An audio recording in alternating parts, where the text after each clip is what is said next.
আমাদের ভবিষ্যতে যারা আসবে, আমাদের দেশ পরিচালনা আমরা আসবে বা ভবিষ্যৎ প্রজন্ম যারা আসবে, খালি একটা জিনিস থেকে দূরে থাকলেই হবে, অহংকার। তো আমি বারবার বলি, যে যত বলুক আর না বলুক, এই পতন আল্লাহর তরফ থেকে আসছে। কোনোভাবে নৈতিক অ্যানালাইসিস যেই বলুক, আমেরিকা এইটা, ইংল্যান্ড, কোনোভাবেই নয়। আল্লাহ তাআলা এই বৈষম্য বিরোধী ছাত্র আন্দোলনের মাধ্যমে এই জাতিকে একটা শিক্ষা দিয়েছে। আমরা যদি এই শিক্ষা না পাই, ভবিষ্যতে এর চেয়ে খারাপ অবস্থান আমাদের হবে। একটা প্রধানমন্ত্রীর দোষ বা একটা প্রধানমন্ত্রীর ভুল, এটা তো আসলে কোনো বড় একটা ক্রাইম না, এটা হতেই পারে। আওয়ামী লীগের মধ্যেই গত 16 বছরে এমন একটা মেন্টালিটি দাঁড়িয়ে গিয়েছিল যে একটা শিরকি পর্যায়ে চলে গিয়েছিল জিনিসটা, এবং আল্লাহ তাআলা বলে যে তুমি যদি মানব পূজাও, আমি তাকে দিয়ে তোমার ক্ষতি করে দেবো। এবং তাই হয়েছে। আজকে চলে গিয়েছে সাবেক প্রধানমন্ত্রী এবং সবাই এখানে বসে আছে ভালকার মতো যে আমরা জানি না। আমি এই কথা লাইনে আমি একটা কথা বলি, আমি একটু অন্যভাবে চিন্তা করি। দেখুন, আজ আপনি যে বললেন আওয়ামী লীগের এত লক্ষ লক্ষ নেতাকর্মী রেখে চলে গিয়েছে, সাবেক প্রধানমন্ত্রী চলে গেছে, ইভেন অনেক আত্মীয় স্বজন রেখে চলে গিয়েছে। আসলে ইসলামে একটা কথা বলে কি, আপনি যখন শিরকি করবেন না, আল্লাহ মানব পূজা করবেন, তখন ওনাকে দিয়েই আল্লাহ আপনার ক্ষতি করিয়ে দিবে।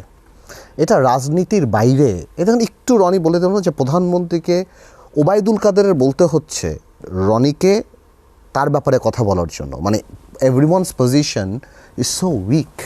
এবং এইটা মানব পূজনীয় এমন পর্যায়ে চলে গেছে সব জায়গায়, আত্মীয় স্বজন এখানে ওখানে, যে আপা যা বলেছে, আপা ইজ ইম্পসিবল, আপা ওলি আল্লাহ, আপা যা করবে তাই হয়ে যাবে। এটা কিন্তু প্রধানমন্ত্রীর দোষের চেয়েও নিচের লেভেলের দোষটা অনেক বেশি, যেটা মানব, মানে যেই দোষী হোক অন্য কারো হতে পারে। হ্যাঁ, বা দোষ ধরা, একটা প্রধানমন্ত্রীর দোষ বা একটা প্রধানমন্ত্রীর ভুল, এটা তো আসলে কোনো বড় একটা ক্রাইম না, এটা হতেই পারে। এটা একটা গণতান্ত্রিক, আমি অ্যাটেনশন লুজ করি আপনি যদি আমাদেরকে কনসেন্ট্রেট না করেন। হ্যাঁ, তো প্রধানমন্ত্রীর হতেই পারে, এটা তো বড় কোনো ব্যাপার না, মানে প্রত্যেকটা মানুষের হতে। কিন্তু আওয়ামী লীগের মধ্যেই গত 16 বছরে এমন একটা মেন্টালিটি দাঁড়িয়ে গিয়েছিল যে একটা শিরকি পর্যায়ে চলে গিয়েছিল জিনিসটা, এবং আল্লাহ তাআলা বলে যে তুমি যদি মানব পূজাও, আমি তাকে দিয়ে তোমার ক্ষতি করে দেবো। এবং তাই হয়েছে। আজকে চলে গিয়েছে সাবেক প্রধানমন্ত্রী এবং সবাই এখানে বসে আছে ভালকার মতো যে আমরা জানি না, কেউ পিটা খাচ্ছে, কারো বাড়ি পোড়াচ্ছে, কেউ জানে না কালকে কী হবে, পেপার খুঁজছে দেখতে যে আমার নামে হত্যা মামলা হলো নাকি, উকিল নাই, কেউ নাই, নোবডি, দ্যাটস নোবডি। আরেকটা ব্যাপার যেটা রনি একটু আগে বলেছিল যে আওয়ামী লীগ খুঁজে খুঁজে খুঁজে খুঁজে বের করে। রাজনীতিতে না একটা খুব সিম্পল থিওরি আছে, আপনি মানুষের জন্য কাজ করবেন, আল্লাহ তাআলা জানবে, এবং আল্লাহ তাআলা যদি চায় আপনাকে আনবে, যদি না চায় আনবে না। সম্মানের মালিক আল্লাহ তাআলা, একদম simple. Awami League visible opponent খুঁজত, জাতীয় পার্টি ভিজিবল অপোনেন্ট, ভাঙ্গ। বিএনপি ভাঙ্গ, রনি খারাপ জেলে দাও, পার্থ খারাপ জেলে দাও, জামাত খারাপ এই করো।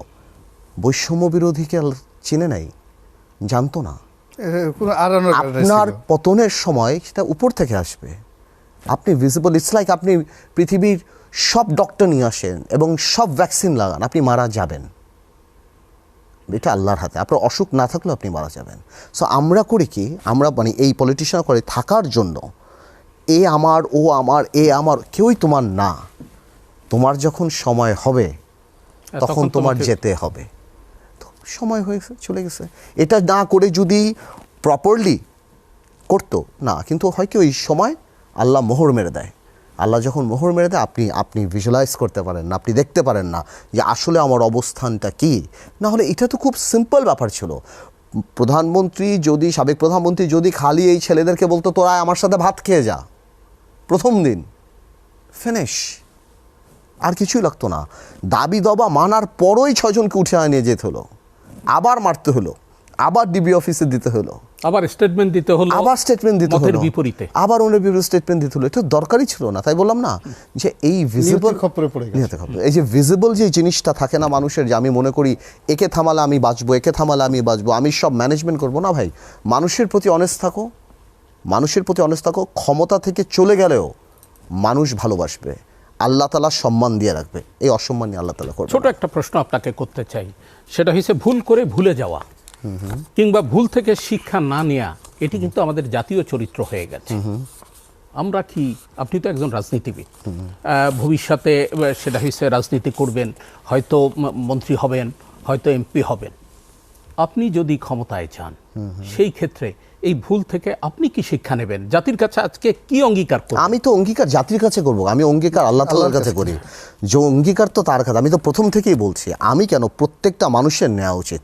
এই যে আমরা 1/11-এর পর থেকে যে শিক্ষাটা নেই নাই, 1/11-ও তো কষ্ট হয়েছে, এই যে শিক্ষাটা নেই না, মনে করছে আমার কোনো শত্রু নাই, আমার ভিজিবিলিটিতে যারা আমার বিচার করবে তাদেরকে আমি এদের টাকা দিয়ে ম্যানেজ করব অথবা তাদেরকে দমন করে ফেলবো না।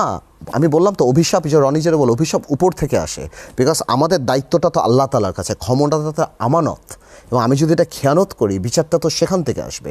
সো আমি পার্থ যদি এটা খেয়ানত করি তাহলে আমারও একই জিনিসই হবে। এটা সিম্পল। সুতরাং এটা প্রশ্নই উঠে না এই যে আমাদের ভবিষ্যতে যারা আসবে, আমাদের দেশ পরিচালনা আমরা আসবে বা ভবিষ্যৎ প্রজন্ম যারা আসবে, খালি একটা জিনিস থেকে দূরে থাকলেই হবে, অহংকার। মানুষ, বাংলাদেশের মানুষ আপনি কম স্মার্ট হলেও মেনে নিবে, কম যোগ্যতা থাকলেও মেনে। এই দেশের মানুষ বন্দি তাজমহলে থাকতে চায় না, মুক্ত কুঁড়ে ঘরেও থাকতে চায়। সো আপনি এই দেশের মানুষকে খুব অল্পতে হ্যান্ডেল করা যায়, এরকম মানুষ, এরকম মানুষ পৃথিবীতে কোথাও নাই। এত ভালো মানুষ কোথাও নাই, এত ইমোশনাল মানুষও কোথাও নাই। তো আমার প্রশ্নটা হলো যে রাজনীতিবিদরা এই পালস যদি বুঝে তাহলে এই দেশে খুব ভালো। কিন্তু একটাই কথা, যে শুধু মানুষকে খুশি করার চেষ্টা করে না, কারণ আল্লাহ তাআলা খুশি থাকলেই মানুষের হৃদয়ের মধ্যে দিয়ে দেয় সম্মান। তো আমি বারবার বলি, যে যত বলুক আর না বলুক, এই পতন আল্লাহর তরফ থেকে আসছে। আমি এটাই বিশ্বাস করতে চাই এবং আমি এটাই চাই।